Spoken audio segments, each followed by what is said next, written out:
Hey guys, Victoria Happer here.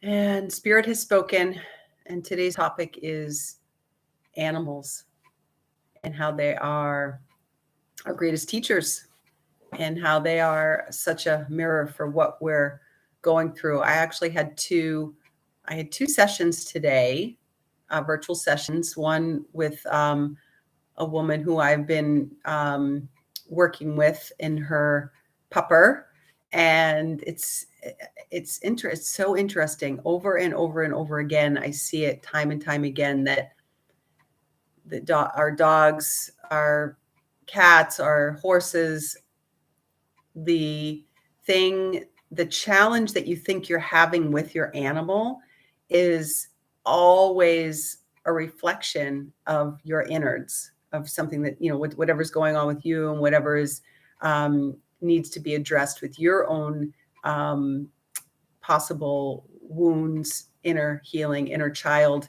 healing work. And I see this time and time and time again. People come to me with quote unquote a problem that their beloved fur baby is having behaviorally.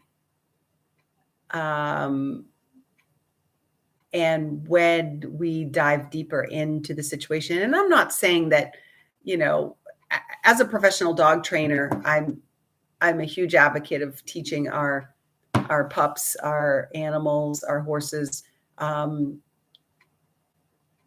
good boundaries, and what our expectations and our limitations and consistency, and that you don't do some training. But ultimately what I teach individuals, and mostly women, is how to be in relationship with their beloved pet.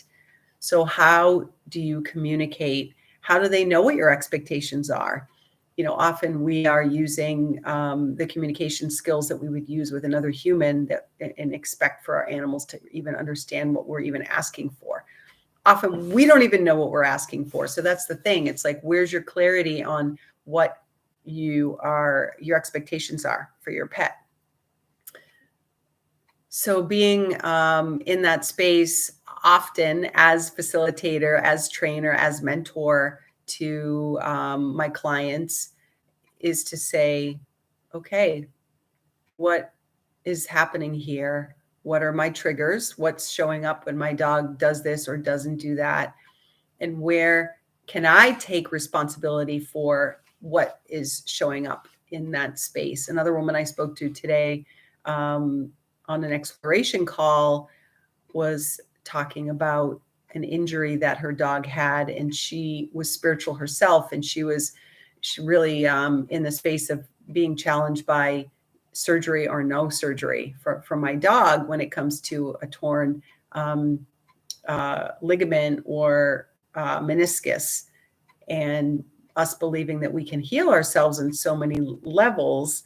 When is it the right time and place to choose Western medicine versus Eastern medicine, right? So Western medicine is the surgery, the cut this thing out. It's the chemotherapy versus, can I heal this on my own energetically? In Eastern medicine, we look at the root cause of the symptoms. We're not looking to just put a Band-Aid on them.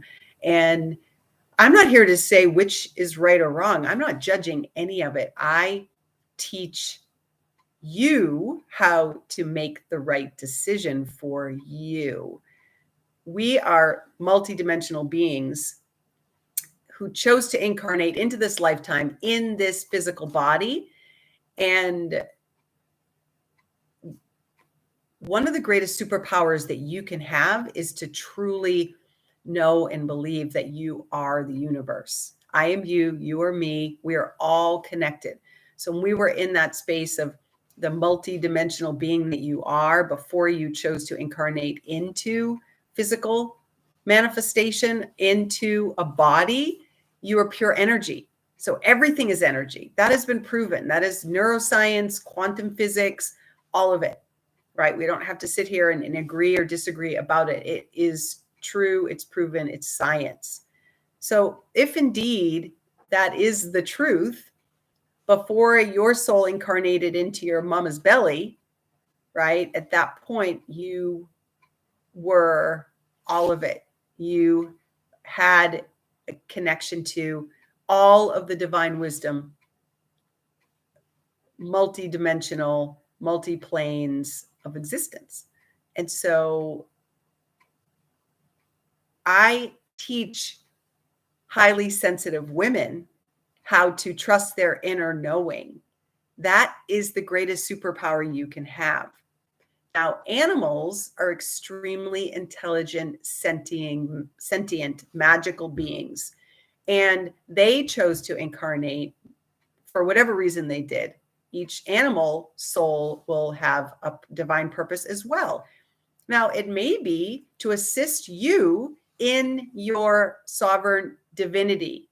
It may be to assist you in your awakening onto the planet, to be more awake in that you are the universe, that you hold all of the answers to all of the questions, that you are an infinite being. And so if that is indeed true, there's no wrong answers, there's no wrong choices. And so just take a moment and think about that. If you 100% unequivocally trusted your own inner knowing all the time, what would your life be like?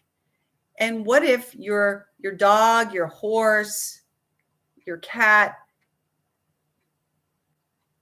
was just here to be your greatest teacher? What if that is indeed true? Think about that. What if there are no problems? There's only space to be in the possibility of choosing something else.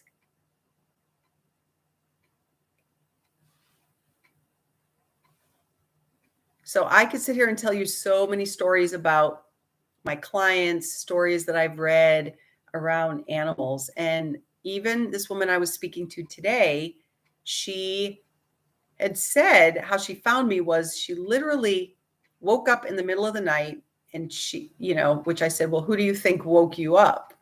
And she said, well, it was either my higher self or my dog soul. So there's no coincidences. Nothing is happening by coincidence. So as we chatted for over 20 minutes, she kept having realizations and ahas, and I kept getting the validation of little hairs standing on end when she would come to a space of realizing that it's all divine. And if we were just more open to receiving and perceiving information from everything around us, from our dog, from our cat, from our horse, from the trees, from the flowers, from the plants, from anything, social media, just saying what's showing up for you, in that space. And how would your life be different? How could and would your life be different? So being in the space that our animals are a reflection of us. Actually, everything is a reflection of us, but this specific video is about animals and how they show up and what they are here to teach us. So just take a moment and think about that. I've had many clients who have come to me and said, I've had many dogs, but this dog is the most challenging dog that I've ever had with behavioral issues. He doesn't listen. He's unruly. He's this and that. And then I say, oh, interesting, open and curious. Who does that remind you of? And so again, if we were to able to, in a mindset change, if we were able to just look at things not as if something was a problem, but in that, what awareness am I able to receive from this situation, from this experience, from this trigger, and particularly from my animal? How can I show up differently so that they'll show up differently?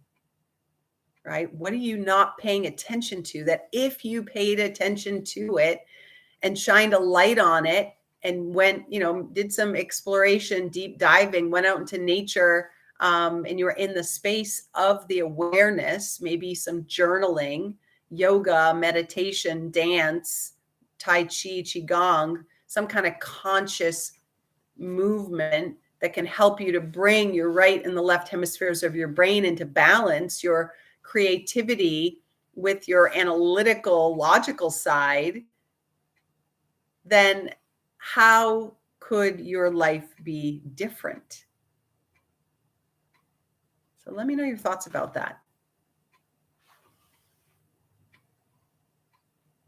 Be and see the magic in everyday life.